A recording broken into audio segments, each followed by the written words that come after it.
గౌడ్ అండి. నేను బీసీ సంఘం తరపున రాష్ట్ర ప్రధాన కార్యదర్శిగాను, ఉమ్మడి ఖమ్మం జిల్లాకు ఇన్ఛార్జిగాను బీసీ సంఘం తరపున ఉన్నాను. ఇక్కడ మీడియా ద్వారా తెలియజేసుకునేది ఏమిటంటే, ఈ సంవత్సరం విద్యా వ్యవస్థ మీద చాలా అపోహలు, చాలా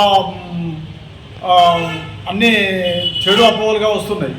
పోయినసారి జరిగిందే కరెక్ట్ లేదనేది చాలామందికి మా దృష్టి తేవడం జరిగింది. ఇప్పుడు అలాంటి విషయమై మొన్ననే మేము భద్రాద్రి కొత్తగూడెం జిల్లా మా జిల్లా అధ్యక్షుని ఇంటి దగ్గర కూర్చొని ఒక ప్రెస్ మీట్ ఏర్పాటు చేయడం జరిగింది. ఆ ప్రెస్ మీట్లో ఏం నిర్ణయించామంటే, ఈ సంవత్సరం విద్యా వ్యవస్థ మీద మనం కరెక్ట్గా పనిచేయాలి. మాతో పాటు ఎస్సీ, ఎస్టీ, బీసీ, మైనార్టీ నాయకుల కలుపుకొని మాతో పాటు మీడియా మిత్రులు తీసుకెళ్ళి ఈ భద్రాద్రి కొత్తగూడెం జిల్లాలో ఉన్నటువంటి అన్ని హాస్టళ్లను, అన్ని స్కూళ్లను తనిఖీ చేయాలనేది మేము ఒక నిర్ణయానికి వచ్చాము. మేము తప్పకుండా ఈ పని చేసి తీరుతాం. ఎట్లా చేసి తీరుతామంటే, మాకు ఒక నెల రోజులు టైం ఉంది. మా బీసీ సంఘం తరఫున భద్రాద్రి కొత్తగూడెం జిల్లాలో భద్రాచలంలో ఫస్ట్ మీటింగు జాతీయ నాయకులు మా జాజుల శ్రీనివాస్ గౌడ్ గారి ఆధ్వర్యంలో తీన్మార్ మల్లన్నను, ఆర్ కృష్ణయ్య గారిని, మాజీ ఐపీఎస్ చిరంజీవులు గారిని, ఇంకా ఇతర బీసీ సంఘం లీడర్లు అందరినీ కూడా ఆహ్వానించి ఒక మీటింగ్ ఏర్పాటు చేయడం జరుగుతుంది. అది కూడా వచ్చే నెల 6 లేదా 12, 13 తారీఖులలో ఉంటుంది. అది ఇప్పుడే కొలికొస్తుంది. ఆ మీటింగు అయిపోగానే ఈ విద్యా వ్యవస్థ మీద మేము చర్యలు తీసుకోవాలని విద్యా వ్యవస్థ మీద మేము ఆలోచన చేస్తున్నాం. దీని మీద మేము ఖచ్చితంగా నిర్ణయానికి వచ్చి అన్ని హాస్టళ్లను, అన్ని స్కూళ్లను తనిఖీ చేయడం పక్కాగా జరుగుతుంది. సరే, ఇంకోటి ఏంటంటే, ఈ భద్రాద్రి కొత్తగూడెం జిల్లాలో ఉన్నటువంటి పినపాక ఏజెన్సీ ప్రాంతమైనటువంటి ఈ ప్రాంతంలో మనుగూరు మండలంలో కొన్ని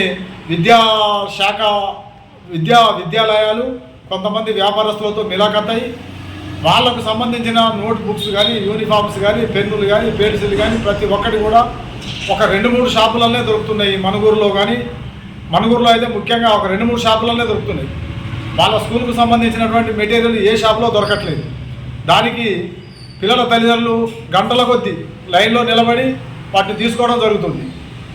ఈ 1వ తరగతి 2వ తరగతి చదివే పిల్లలకు 3 నుంచి 6 వేల దాకా ఓన్లీ బుక్స్కే అవుతున్నాయి.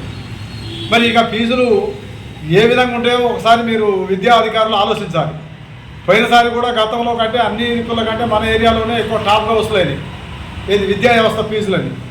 మరి ఈ సంవత్సరం కూడా అలాంటి పరిస్థితి రాకుండా ఈ విద్యా వ్యవస్థకు సంబంధించినటువంటి పై అధికారులు కానీ, లోకల్లో ఉన్న ఎంఈఓ గారు కానీ వీళ్ళందరూ కూడా ఈ స్కూళ్ళ మీద సరైన చర్యలు తీసుకోవాలని మేము వారిని కోరుకుంటున్నాము. ముఖ్యంగా మీరు చర్యలు తీసుకోకపోతే అన్ని మండలాలతో పాటు మనుగూరు మండలంలో కూడా ఫస్ట్ మనుగూరు మండలం నుంచే మొదలు పెడతాం. అసలు ఏ సౌకర్యాలు ఉన్నాయి స్కూల్లో, పిల్లలకు ఎంతవరకు ఫీజులు వసూలు చేస్తారు, పిల్లలకు ఏ విధమైనటువంటి చదువులు చెప్తున్నారు, వాళ్ళ మెయింటెనెన్స్ ఏ విధంగా ఉంది, శుభ్రత ఎలా ఉంది అనే దాని మీద మేము ఖచ్చితంగా అన్ని స్కూళ్ళను చెక్ చేసే విధంగానే మనుగూరులో కూడా చెక్ చేస్తాం బీసీ సంఘం తరఫున.